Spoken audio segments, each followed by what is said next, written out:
Well, one of the first things I learned was that when I was born, there was no Israel. So where did this come from? Well, what I discovered was that there was a movement that began over a century ago and began operating in Europe and in the United States.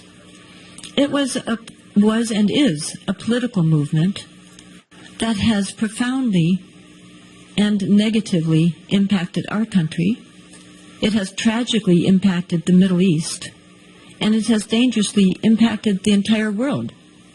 And yet most of us, I think, have never heard of it and could certainly not define it. It's political Zionism. This was a movement to create a Jewish state in Palestine. It began in the late 1800s. Well, let us look at Palestine in the late 1800s.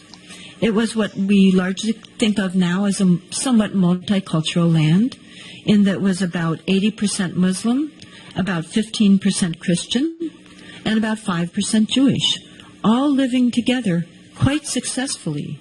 There are mosques, synagogues, churches throughout Palestine, throughout the Middle East, and throughout North Africa. These populations had been living without conflict for centuries. But this movement was created largely in Israel, largely in Europe, and then taken up at the same time in the U.S., to create a Jewish state on land that was already inhabited, in which 95% were not Jewish. Therefore, this would involve, and this was known by the leadership, even though many followers didn't know it, this would mean that 95% of those people were going to be dispossessed by money, if possible, by force, if necessary. This was written in Zionist journals early on. Now, my book and my talk concentrates on the U.S. aspect of all of this.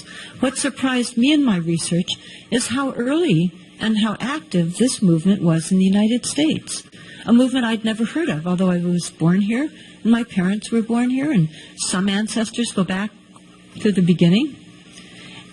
It turns out that this was a very significant movement long before my parents were born. And then by 1910, there were already 20,000 Zionists in the U.S. They included lawyers, professors, and businessmen. It was already in 1910 a movement to which congressmen listened. Then in 1912, we had a very significant development. A prominent lawyer named Louis Brandeis became a Zionist. Brandeis not only didn't just become a Zionist. Within about 2 years, he then became the head of World Zionism. This was public. It's not some secret knowledge. It's just that most of us don't know it. And then within a few years, he was also a Supreme Court justice named by Woodrow Wilson. When you're a Supreme Court justice, you're supposed to resign your various board memberships and affiliations because you're supposed to not have any conflict of interest but be neutral. So he did resign his leadership of World Zionism, but in reality he continued it. He would receive reports in his Supreme Court chambers by his loyal lieutenants, and then he would give them directives to go out and to follow and work for Zionism. And this is mentioned in a number of very reliable books. If you get my book, you'll see that my book is over half footnotes. It's all cited. By the way, one of his loyal lieutenants also went on to become a very prominent Supreme Court justice, Felix Frankfurter. So I'd read that. That to me was shocking right there. But then I discovered something more. So I'll give you my citations for this next information so you can evaluate whether you find it reliable or not. The way I did my research is I would read books, then I would look at their footnotes to see where they had gotten that information. Then I would often get those books and read those footnotes, and then order those books and read those footnotes, and on and on. So one of the books that I read was really a fairly well-known one, Israel in the Mind of America, published by a very mainstream establishment publisher, and the author was a very mainstream author. He had been diplomatic correspondent for the New York Times. He had been at Harvard. He had written a number of well-regarded, very establishment nonfiction books. Well, in this book, he had a few pages in which he told about a secret Zionist society that had operated in the United States, of which Louis Brandeis, while a Supreme Court justice, had been a leader. So I looked at where he got that information, and I went to that source. It turned out to be from a scholarly journal called the American Jewish Historical Quarterly, a very respected journal. So then I looked at the author. Well, is this a reliable author? Who wrote this very, to me, explosive information? And turned out to be a well-regarded Israeli historian at a mainstream Israeli university. She had written an article in 1975 called The Parashim, a secret episode in American Zionist history. And she told about what this was, an elitist secret society. The word meant Pharisees and separate. They would go around the country and influence people to push the Zionist agenda. By the way, at this time, the Jewish population were not Zionists at all. The large majority were not Zionists. Many were opposed to Zionism. This was a very, very fringe element to a certain regard.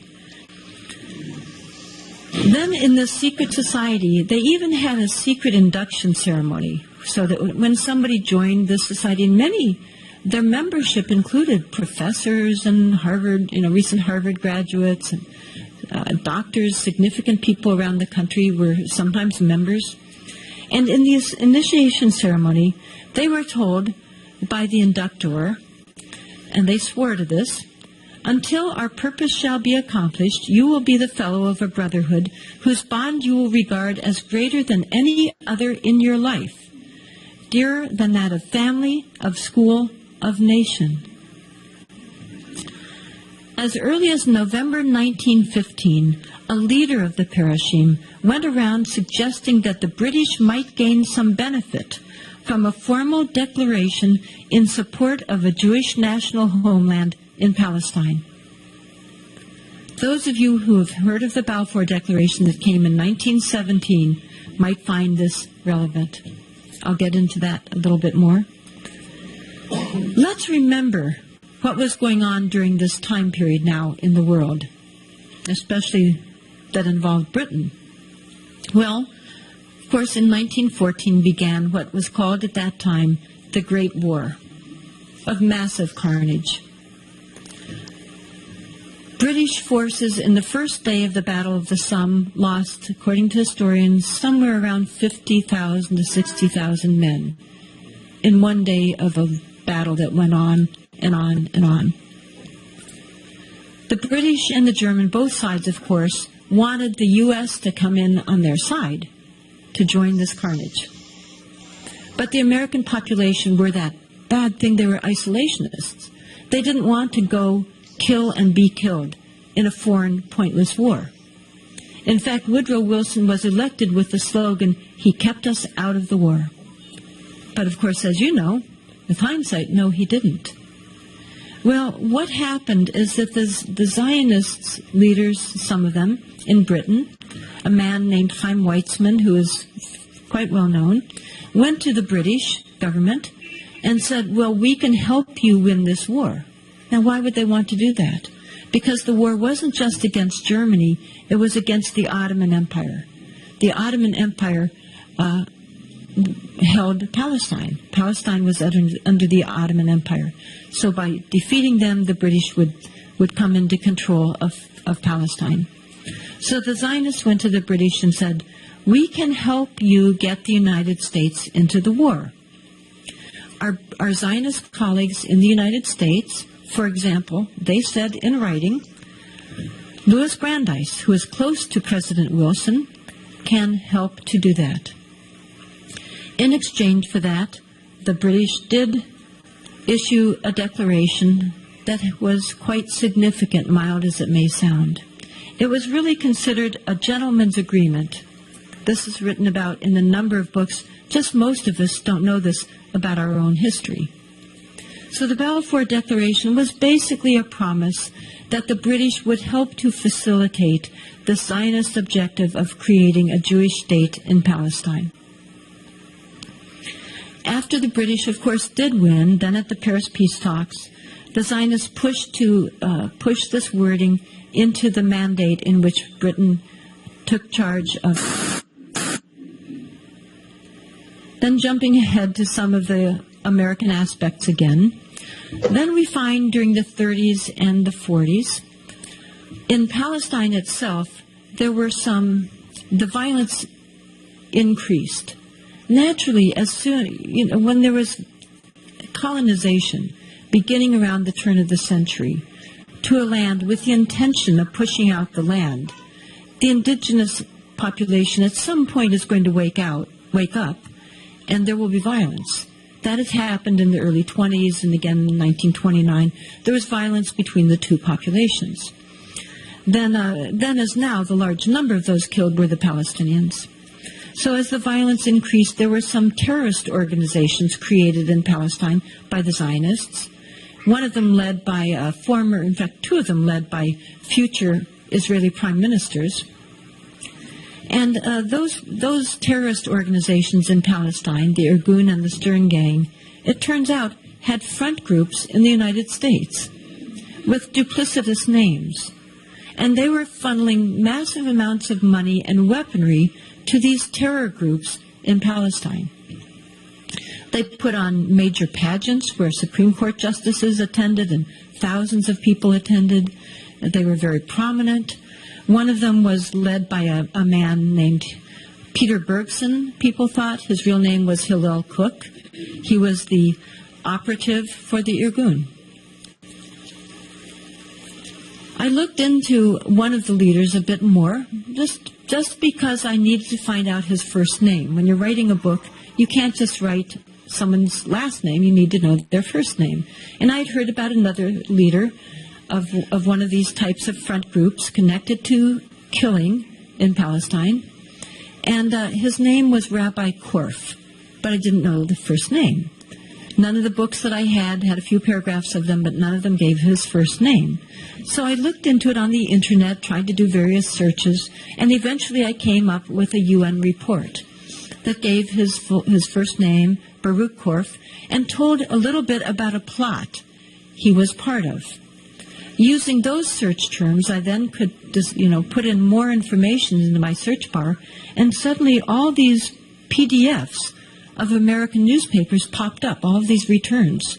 It turned out that Rabbi Baruch Korf was part of a cell in Paris that was planning to fly an airplane and bomb Britain after the war. Britain that had just defeated Hitler.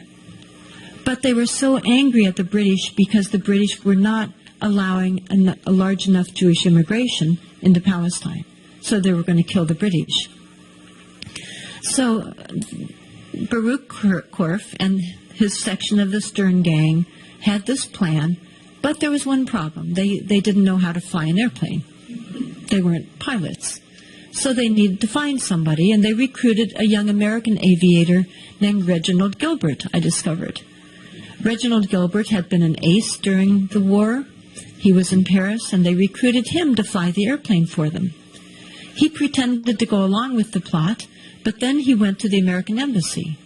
And the American Embassy informed the Paris police and Scotland Yard. So for a week, he pretended to go along with this cell.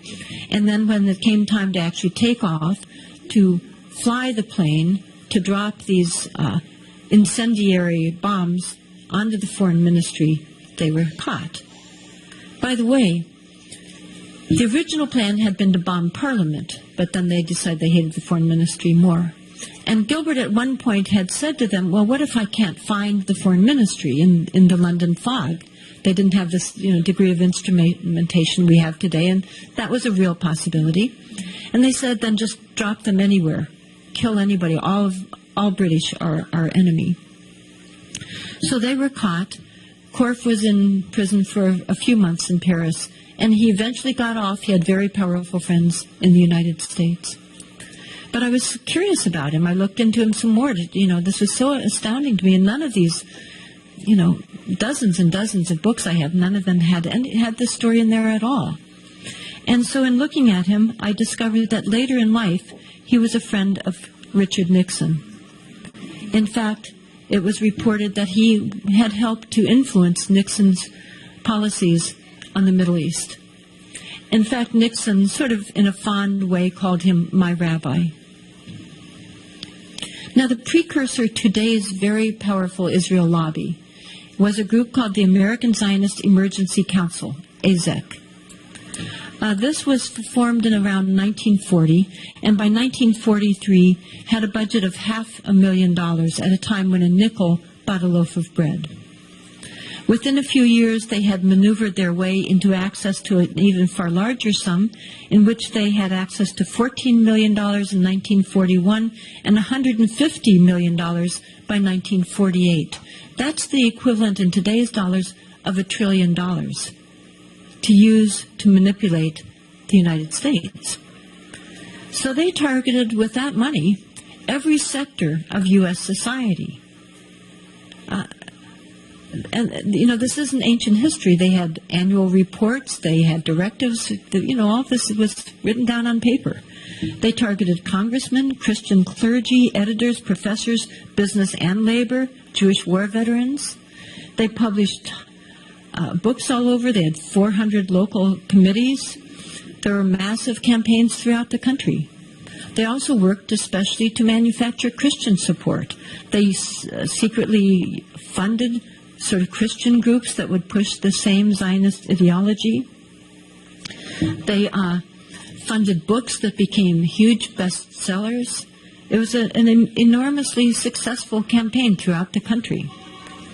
Even though during this time there was a great deal of opposition to Zionism by many different groups, by Christian leaders, by State Department, Pentagon, intelligence agencies, Jewish anti-Zionists, many people were opposed to it. Two of the most celebrated Christian pastors opposed it on religious and moral grounds.